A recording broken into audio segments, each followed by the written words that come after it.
Gianni Infantino has been re-elected FIFA president by acclamation, which is what happens when nobody stands against you.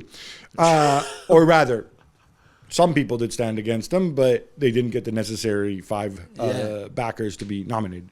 Jules, I don't think it's good for any democratic institutions when there's only one guy running. And by the way, this applies to UEFA, where Alexander Chefman will be reelected by acclamation. It applies to CONCACAF, where our friend Victor Montagnani was reelected without anybody running against him. I think Alejandro Dominguez in South America. It's pretty also safe as well, nobody stood against. I mean, I know. It's not, even if you think that Infantino and all the others are doing a good job, maybe you're right, but come on, this, like, I don't know, even if I don't like the acclamation anyway to start with, like, where are we, back in Rome, all those years ago or something, like, I don't get it. But it's especially stupid, right? Like, there's stories today, like, of some Western European FAs like England and Norway that they're unhappy because of the One Love thing and the armband. And look, I think it's a very valid argument. It's a valid point. And so they said that they're not going to clap at the acclamation.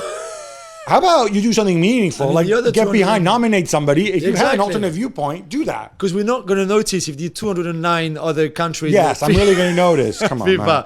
are going to clap.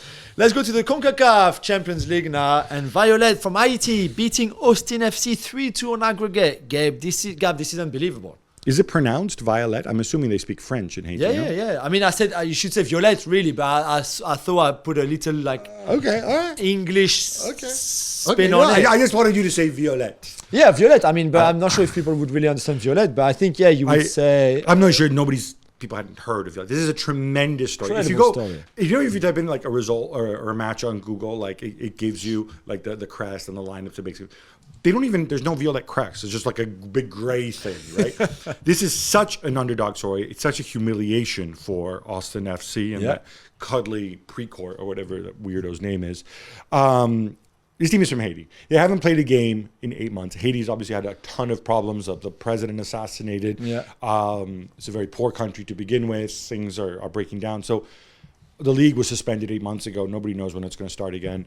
So as a result, they have to play their home games, and they played the first leg, which they won 3-0 against Austin across the border in the Dominican Republic. On top of that, to travel to the U.S., and this, by the way, you got to CONCACAF, you have to sort this out, right? I mean, that was. It's humiliating. It's unnecessary. It's unacceptable, really. No, what you have to do is, you know what? U.S. government decides not to give visas to these people, because this is what happened, right? They had 12 players who were in the squad in the first leg who did not get visas, were not allowed visas to go to the U.S. U.S. can decide whatever they want on their borders equally. If I'm CONCACAF, I say, hey, look, these guys are registered.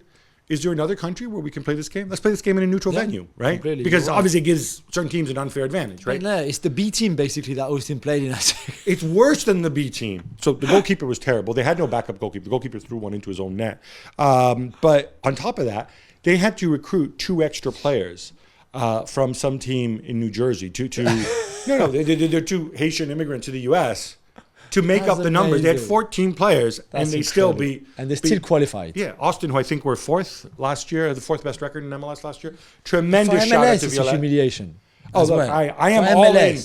Oh, it's for Austin FC. Yeah, I've seen it, but for MLS as well as a league. All MLS. No, but still, like as a league, you can't lose. You represent the representative of your league in a time like this. They definitely. It's one thing when you don't get a visa because you have a criminal record or whatever. There's rules on that.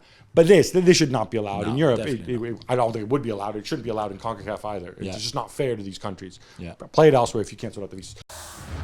Well, thank you very much for watching ESPN on YouTube. For more sports highlights and analysis, be sure to download the ESPN app. And for live streaming, premium content, and let's not forget as well, ESPN FC 7 days a week. Subscribe to ESPN+.